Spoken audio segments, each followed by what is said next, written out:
과학자들은 가스 그룹 목록을 살펴보다가 은하도 아니고 알려진 성단 유형도 아닌 5개의 푸른 별 무리를 발견했습니다. 이 별 무리는 푸른 얼룩이라고 불리며 천여자리 은하단에 위치해 있습니다. 이제 가장 큰 의문은 이 푸른 얼룩이 형성될 수 있는 모 은하가 근처에 없다면 어떻게 형성되었을까요? 과학자들은 이 얼룩에 중금속이 존재한다는 것을 알아냈습니다. 일반적으로 별이 탄생하면 금속이라는 무거운 원소를 생성합니다. 이 금속은 새로운 별의 필수 구성 요소입니다.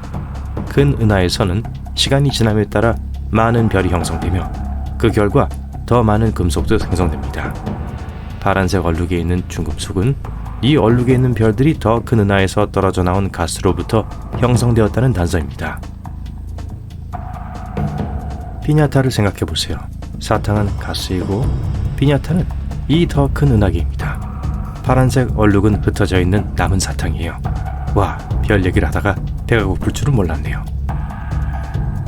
그렇다면 어떻게 더 큰 은하에서 가스가 제거된 걸까요? 2가지 방법이 있습니다. 은하들이 서로를 지나갈 때 중력의 인력으로 인해 가스가 한 은하에서 다른 은하로 빨려 들어갈 수 있습니다. 이를 조석 박리라고 하며 이러한 얼룩이 생길 수 있는 첫 번째 방법입니다. 2개의 자석이 금속 물체를 서로 끌어당기는 것과 같아요. 또 다른 방법은 램 압력입니다. 은하가 매우 빠른 속도로 뜨거운 가스 무리를 통과할 때 발생합니다. 은하단의 가스는 자동차가 주행할 때 공기를 밀어내는 것과 비슷하게 은하단의 가스를 뒤로 밀어낼 수 있습니다. 그리고 강풍의 모자를 잃어버리게 되죠. 시간이 지남에 따라 파란색 덩어리 안의 별들은 계속 멀어질 것입니다. 결국에는 더 작은 성단을 형성하죠. 우주에서 찍은 지구 사진을 본 적이 있나요? 정말 놀랍죠. 하지만 2개의 푸른 빛덩어리가 있는 사진을 보신 적이 있나요?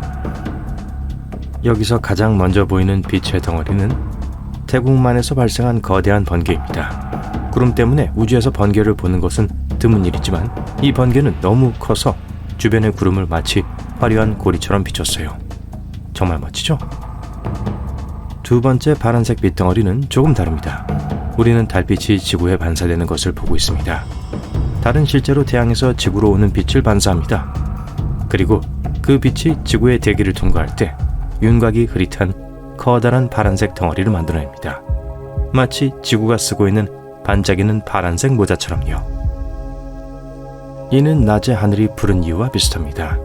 햇빛이 지구 대기에 들어오면 공기 중에 가스와 입자가 햇빛을 사방으로 산란시킵니다. 청색광은 파장이 가장 짧고 작기 때문에 가장 많이 산란됩니다. 그래서 우리는 맑고 푸른 하늘의 아름다운 경치를 즐길 수 있는 것입니다. 달에서 나오는 빛이 지구에서 반사되어 대기를 통과할 때도 실제로 같은 일이 일어납니다. 파란색 광파가 가장 많이 산란되어 사진에서 달이 파란색으로 보이게 됩니다. 특이한 별에 대해 말하자면 센타우루스 별자리에는 루시라는 별이 있습니다. 루시는 작은 백색 외성처럼 보이지만 실제로는 매우 밀도가 높아서 지구 크기의 3분의 1에 불과한 전체 태양 전체에 질량이 압축되어 있습니다. 마치 골프공에 수박 1개를 통째로 집어넣은 것과 같죠. 루시는 또한 엄청나게 차갑습니다. 루시의 중심 온도는 거의 6600도에 달합니다. 언뜻 뜨겁게 들릴 수 있지만 비교를 해보면 태양은 약 1500만 도입니다. 그리고 루시를 특별하게 만드는 사실은 루시의 중심부에 있는 다이아몬드입니다. 루시의 탄소 코어는 엄청난 크기의 거대한 다이아몬드로 결정화되었습니다. 그 크기가 얼마나 큰지 상상하기조차 어렵습니다. 과학자들은 별의 심장박동과 같은 별의 진동을 듣고 이 놀라운 다이아몬드에 대해 알아냈어요. 루시를 발견한 후 과학자들은 결정화된 핵과 지구 크기의 거대한 다이아몬드를 가진 다른 별들도 발견했습니다. 우리 우주는 거대한 보석 상점과 같아요. 북반구의 천문학자 대부분은 베가자리라는 별에 대해 잘 알고 있습니다. 첫째, 이 별은 예상보다 밝습니다. 하지만 다른 각도에서 보면 이 별이 실제로는 찌그러져 있다는 걸 알 수 있습니다. 이 별은 빠른 속도로 회전하기 때문에 특이하게 길쭉한 모양을 하고 있어요. 이 별은 12.5시간에 한 번씩 회전하며 적도 주위로 물질을 내뿜습니다. 이 물질은 차가워지고 어두워져 베가자리 주위에 어둡고 신비한 후광을 형성합니다. 별은 수명이 다하면 눈부신 초신성으로 폭발하여 점점 더 밝아지다가 마침내 사라지는 경우가 많습니다. 하지만 IPFT 14HLS라는 한 초신성은 이 규칙을 따르지 않기로 했어요. 대부분의 다른 별들처럼 사라지기 시작했지만 모두가 사라질 것이라고 예상했을 때 갑자기 다시 살아나 다시 밝아졌습니다.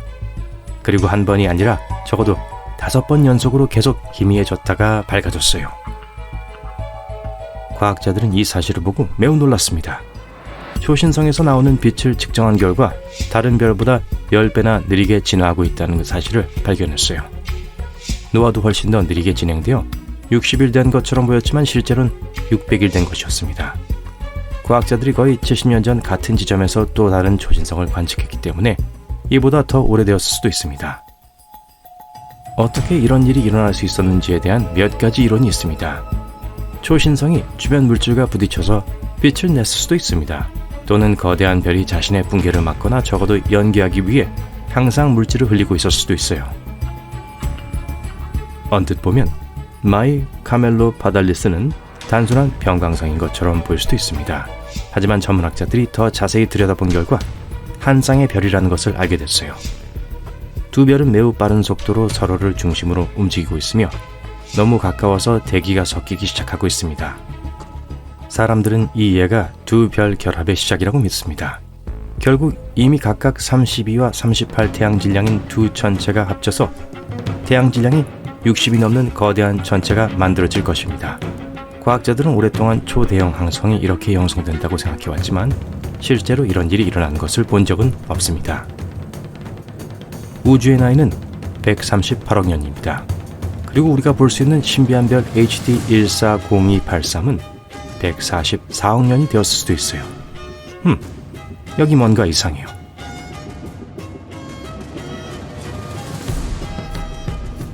이 별은 1세대 별이 폭발한 후 가스와 먼지로 형성된 별인 2세대 별의 모든 화학적 징후를 가지고 있습니다. 무드셀라의 별이라고도 불리는 이 별은 190광년 떨어져 있습니다. 이 별의 밝기, 거리 구성을 통해 최소 132억 년의 나이를 추정할 수 있으며 144억 년의 나이도 가능한 범위로 추정됩니다.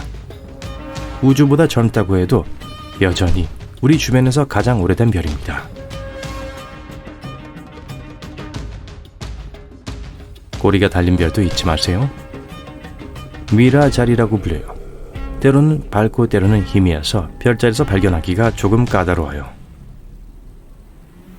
때로는 하늘에서 가장 밝은 별 중 하나이지만 때로는 별자리에서 가장 희미한 별 중 하나입니다. 붉은 거인과 백색 외성이라는 두 개의 별이 있는 시스템입니다. 적색 거성은 예전에는 우리 태양과 비슷했지만 이제 끝이 가까워지면서 외층을 우주로 흩뿌리고 있습니다. 미라는 혜성 같은 꼬리도 가지고 있어요. 이 붉은 거성이 외층을 벗겨내면서 별이 우주를 이동할 때 별을 따라가는 가스와 먼지의 흐름을 만듭니다.